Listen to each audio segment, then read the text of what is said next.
Welcome to the HSC Alliance MasterClass Series. My name is Tieman. I'm the co-founder and CEO of HSC Alliance. In today's masterclass, I will be covering the topic of halal branding. I believe a very exciting topic. We see that halal is moving towards a supply chain and a value chain. And halal branding is definitely an important component of the halal value chain. In Indonesia, they're making halal certification mandatory by law. That is covering the supply chain, but also increasingly we will see that the halal business value chain will be critical. So halal branding, in my talk, I will be covering a few components. So first of all, halal trust. After that, we'll be diving deeper in the topic of branding halal, halal brand equity, and halal brand positioning.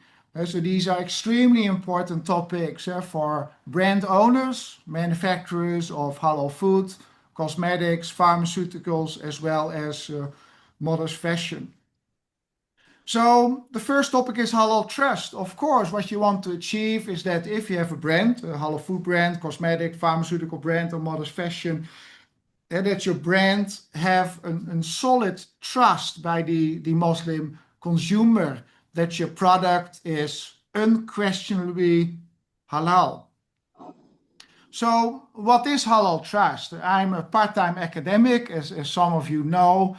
So academics consider halal trust as a kind of independent variable or moderating variable influencing purchase intention, meaning so if you have a good halal trust, you can sell more. That's the idea. However, what most academic literature says is that consumer trust is related only to the halal logo. So if the product is halal certified by JAKIM, the Malaysian Halal Authority, or the Kingdom of Saudi Arabia Halal Authority, there will be a higher level of trust, but that is a high reputation halal certification body, certificate from a Muslim country, whereas other halal certificate from a non-Muslim country or not supported by the government might be considered a lower level of halal trust. I disagree as an academic on that area. I don't think halal trust is only related to the halal logo, but more components. So in my book, Halal Business Management, I've defined halal trust as the belief of the Muslim consumer in the halal integrity of the product or service in accordance with his or her faith. I like to put it broader. I'm looking at the halal integrity of the product. So what are the components of the halal trust?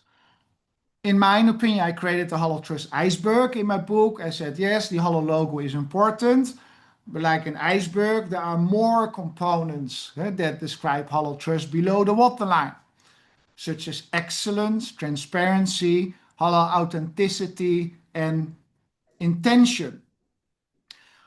If you talk about the halal logo, there are many halal logos in the world.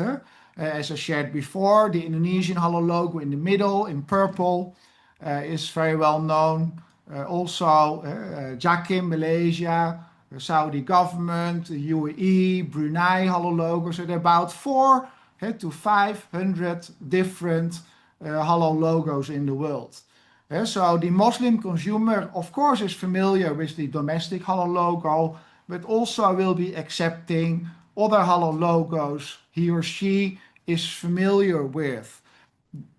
Both Malaysia and Indonesia, but also Saudi Arabia, they have a list of which halal certification bodies they recognize. There are some levels of mutual recognition between halal certification bodies. So if you go to the supermarket in Malaysia, for example, you can see a lot of products which carry different halal certificates. So you have a halal certificate from Indonesia, but also from Holland. Halal Quality Control are also familiar logos you can see in the Malaysian supermarket. Above the Indonesian logo, you also see a purple logo is from Thailand, from CICOT, also a quite well-respected halal authority among the Muslim consumer. So you can also see that logo in the Malaysian shopping mall. So there can be a different level of trust seen between the different halal authorities. So for a brand owner, there might have advantages to use certain halal certification for your products. In my research, I've seen that for food, it's extremely important to work with an incredible halal certification body. Often that is domestically well recognized. So you see a lot of food manufacturers, multinationals, say they use the local halal logo. For example, in Indonesia, they use the logo from BPPH, the Indonesian Halal Authority, in Malaysia, JAKIM, in Thailand, CICOT. But for cosmetics products, you see that they can only use one logo for multiple countries, because in cosmetics, but also in pharmaceuticals, the Muslim consumer is already happy that it has a halal logo as an important reference that the product is halal.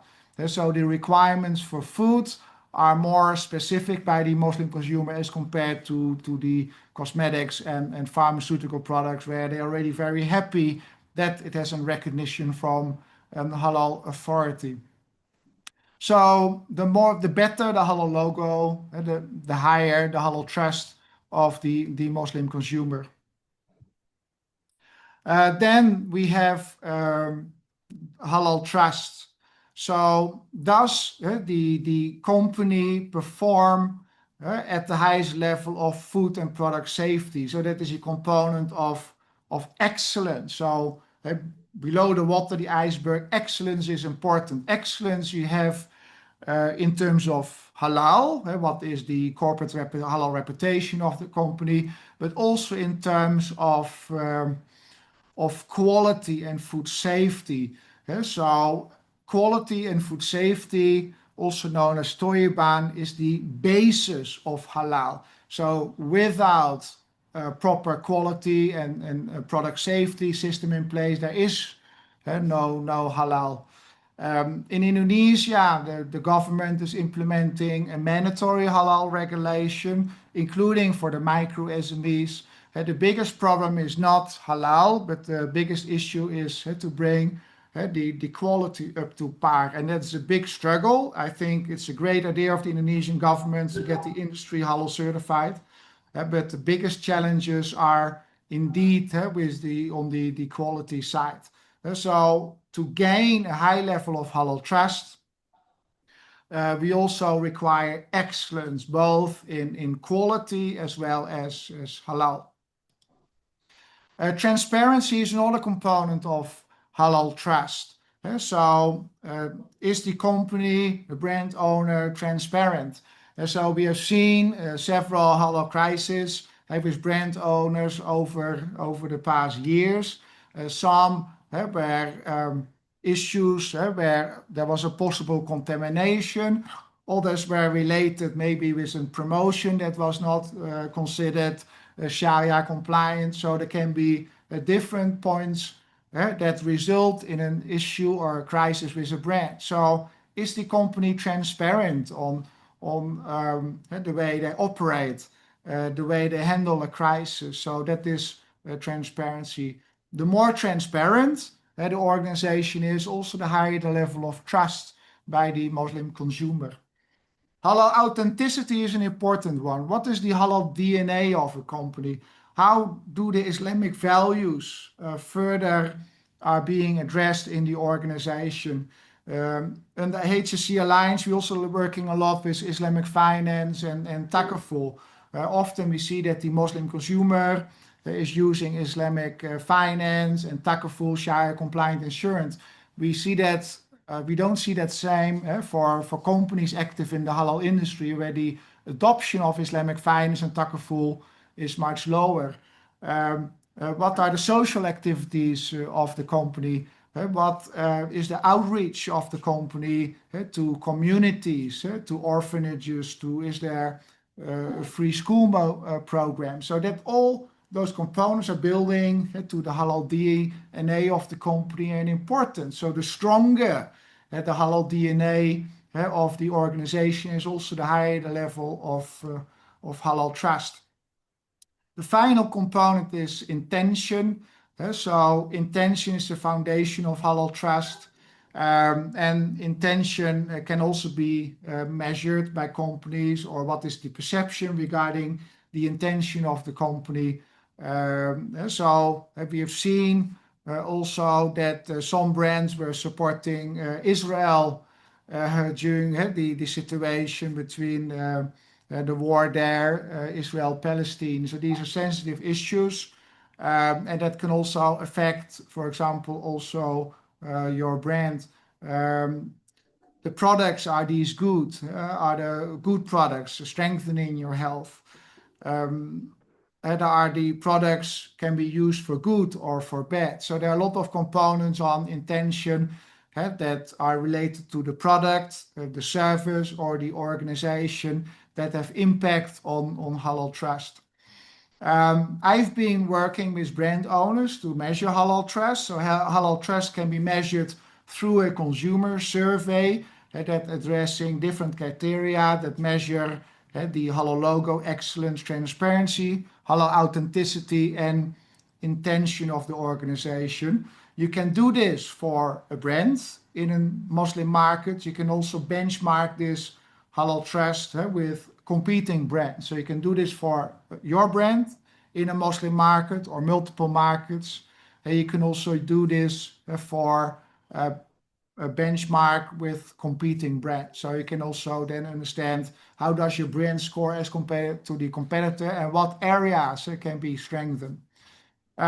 It's good to realize, although it is an important factor to measure the Muslim consumer perception, because the better the halal trust, the higher the sales. It's also good to consider that it is a lagging indicator. It's a metric that measures the past performance of the brand, and is not a solid measurement to measure the corporate reputation or future of the brand. So if you're measuring halal trust, it's an important indicator, a KPI, but make sure to understand it has its limitations. It's showing the past, it's not a predictor of the future. So it's good to have multiple KPIs, key performance indicators, and when you are dealing with halal markets. And I've been working with other indicators that there may be also some future masterclasses. We'll be talking about the license to operate rating, also halal maturity, halal reputation index, halal rating. HSC Alliance has the halal supply chain rating. So there are various key performance indicators which will be important for organizations to measure. The next topic, branding halal. Well, if we talk about real branding, halal branding, there's a very good reference is from Professor Jonathan Wilson, a good friend of mine. I have his book, and many of you probably also has his book, is the Bible on halal branding. He described halal branding as the labeling of a product, the outlet as halal. He says it's not only about permissible, it also says that the product and the process are religiously pure. So he is combining halal and Tieman in one as halal branding.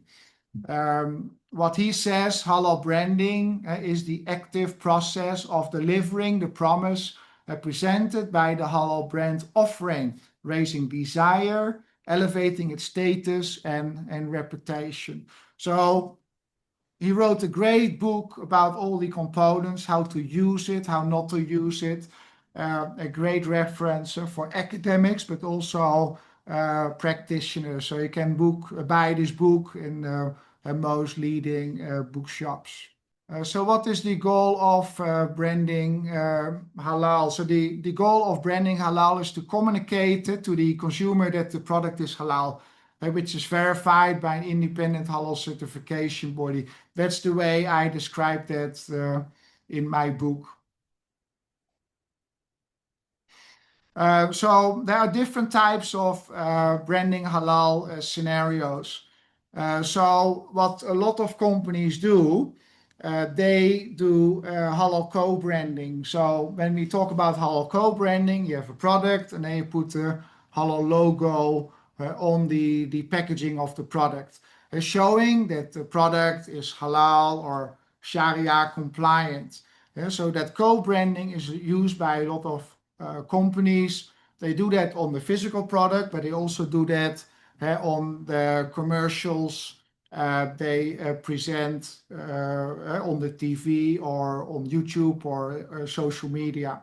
So halal co-branding is often used. It can be used for food, pharmaceuticals, cosmetics.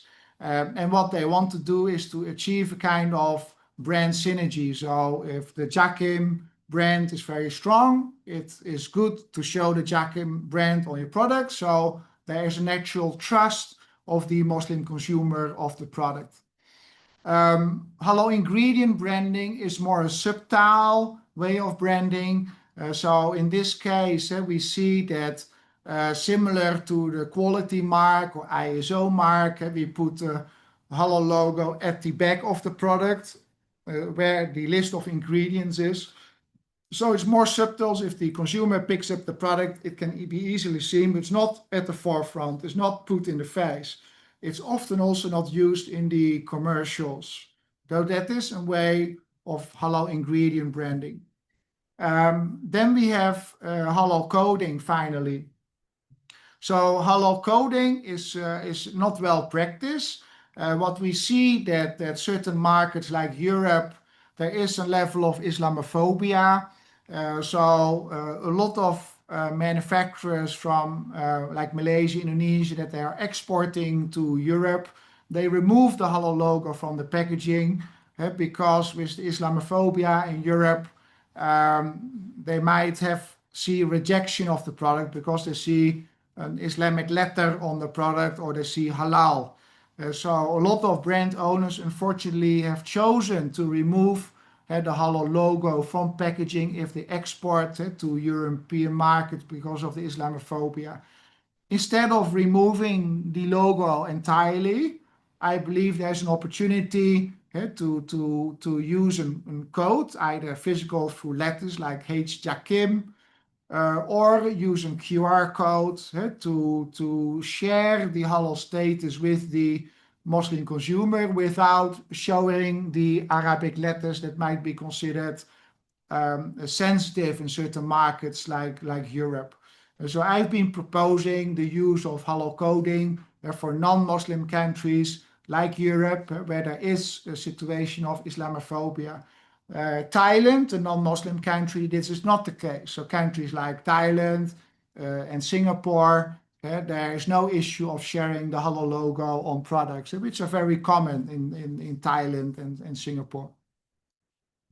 So branding halal is an important component, but is there a risk of over-branding halal? This is an important philosophical question that might create issues in some Muslim countries and even also non-Muslim countries if we over-brand the halal logo on products and in commercials. So what are the implications if we do over-branding in Muslim majority countries? So halal co-branding for products that are not Tieman, are not healthy. So by putting the halal logo in the face of the consumer, but having food products that are too high in sugar or have ingredients in there that are not healthy, or like cosmetics, skin whiteners that contain mercury that cause cancer. So over-branding halal of products that are not healthy, that would not be a good idea. Also, co-branding of products and services where halal certification might not be necessary. So we have seen some brands have been certifying paint halal, socks I've seen to be halal certified, a fridge I've seen halal certified, toilet paper I've seen halal certified. So for those products to show a very big halal logo on the toilet paper might not be effective branding in Muslim markets even. Yeah? Halal co-branding used when halal compliance is not considered beyond the first tier. So you pretend to be very halal, but if you go dive a little bit deeper in the brand owner supply chain, you see non-halal practices, or where halal and non-halal come together. So these are serious situations where you should be very careful of doing co-branding.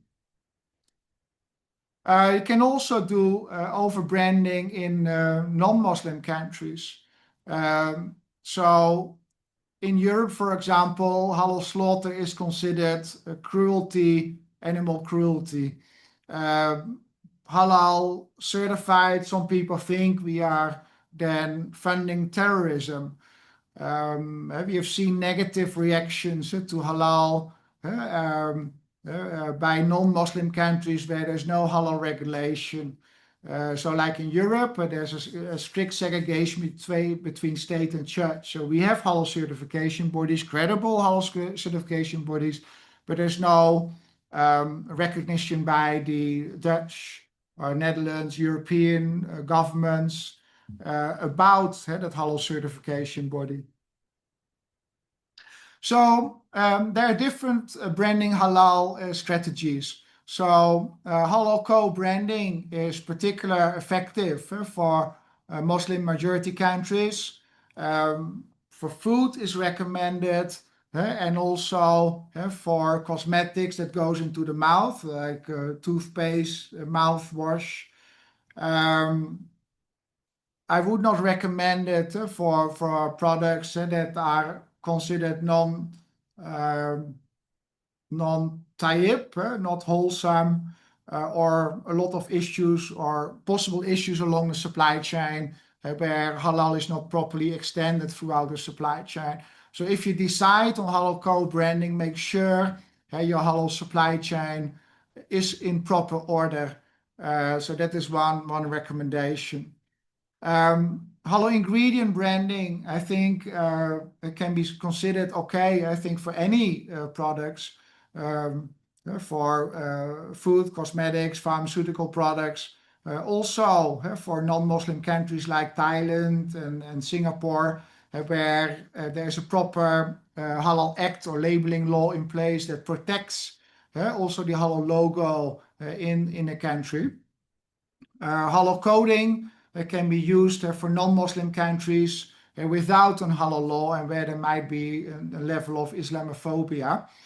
So instead of removing the halal logo at all, provide the coding which is communicated to the Muslim consumer, that the Muslim consumer can easily identify a product through a QR code or a letter code. That makes it easily verifiable that the product is halal certified. So that is on branding halal.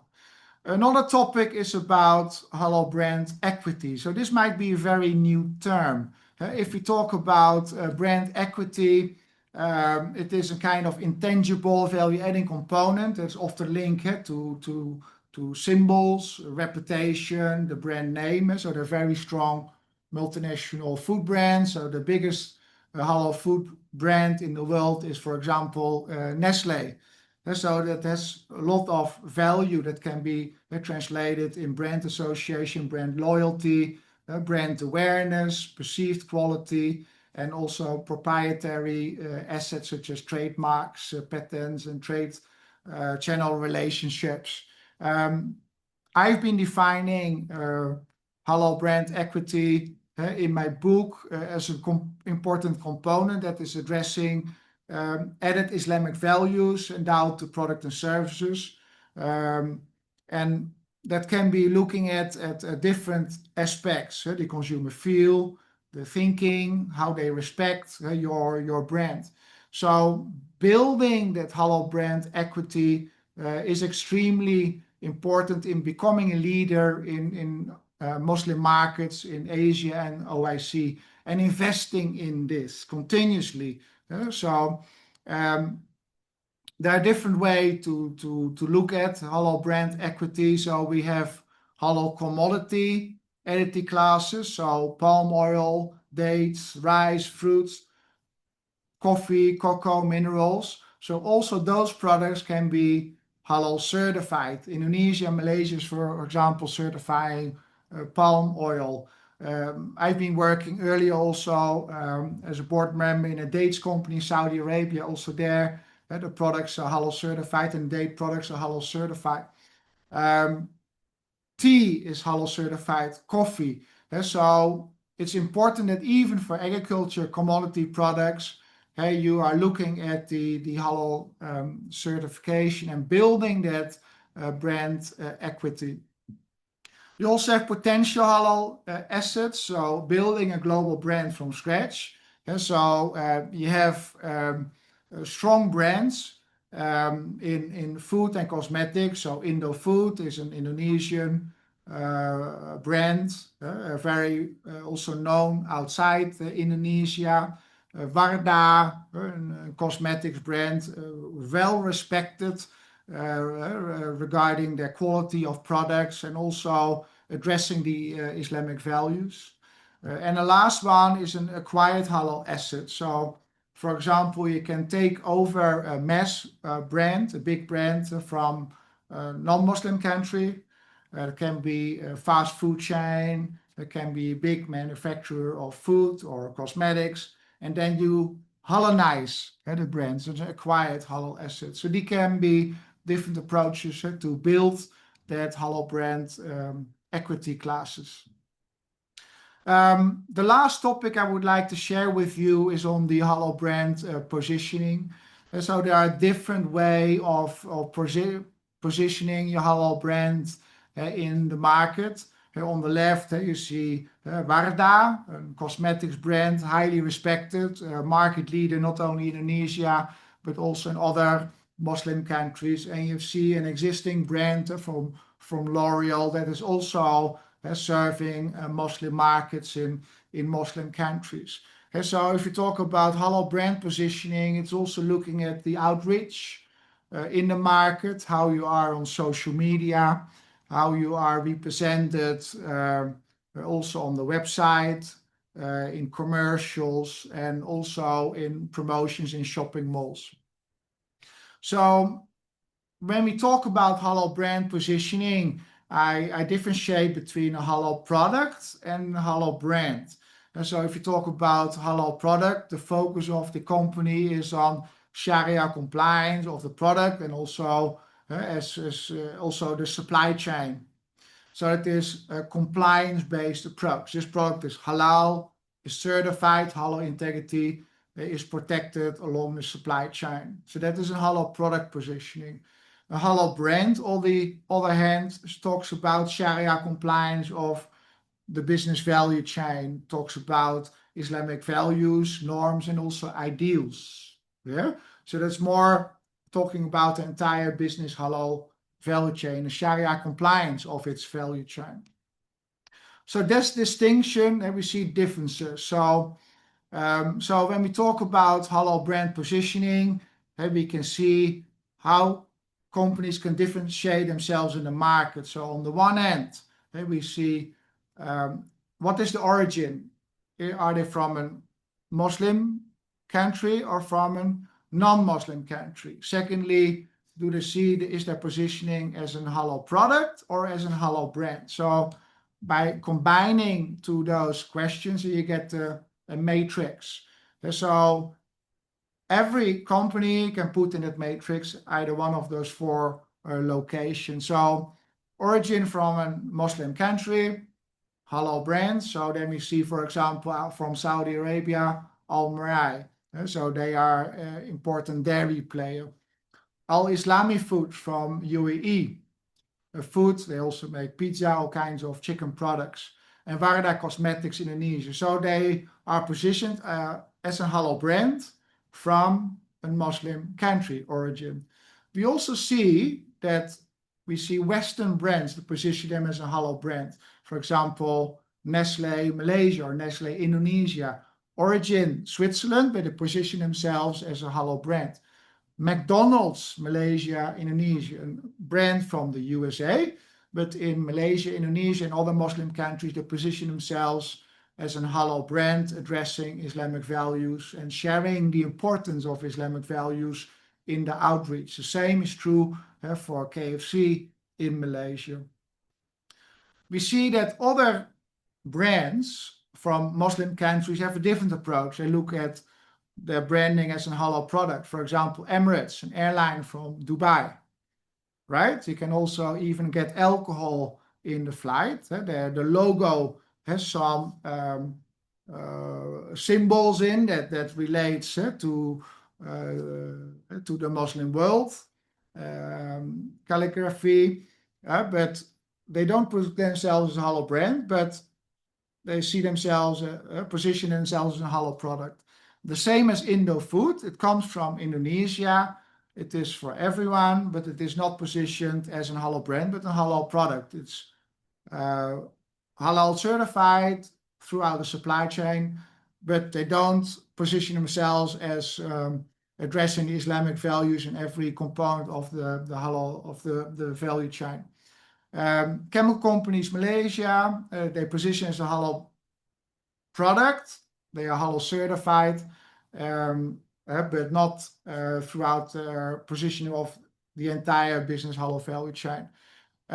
We see brand owners from non-Muslim countries that are positioning themselves as a halal product. Examples are Unilever, L'Oreal, and Danone. So halal certified, addressed throughout the supply chain, halal integrity, but they don't position themselves as an halal brand.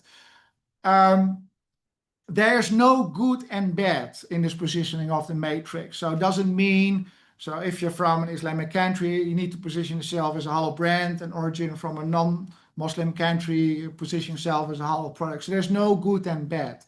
But in case you position yourself as a halal brand, and in particular, if your origin is from non-Muslim countries, you have to make sure that you really address the halal value chain, that you also look at Islamic finance, takaful, halal branding, halal marketing, and certainly the halal integrity along the supply chain, because otherwise you will be more exposed. So there's no good and bad in the positioning, but ensure if you're positioning as a halal brand that you address your supply chain and also increasingly your halal value chain properly to better protect your halal integrity of your brand and your reputation. So as a closing remark on halal branding, so halal branding is an important part of the halal value chain. Halal is not static, it's moving away from a product approach to the supply chain and value chain. So halal branding is important for brand owners, manufacturers of food, cosmetics, pharmaceuticals, modest fashion, as well as the coffee and the fast food chain. They have a direct connection to the consumer. Is an important topic to pick up. There are different strategies and important to consider the implication for this, for the way you organize your supply chain and value chain. Before I go to the Q&A, I would like to thank you for watching this masterclass on halal branding. In our next masterclass on 26 February, we will have Professor Dr. Shazwan from the University of Brunei Darussalam. He's an expert on halal logistics supply chain, but also packaging, and he will provide a better perspective of his world in halal logistics supply chain and packaging, in particular packaging material that are important. So look forward also seeing you at our next masterclass. Thank you for joining, and I would like now to open up the masterclass for Q&A. Thank you.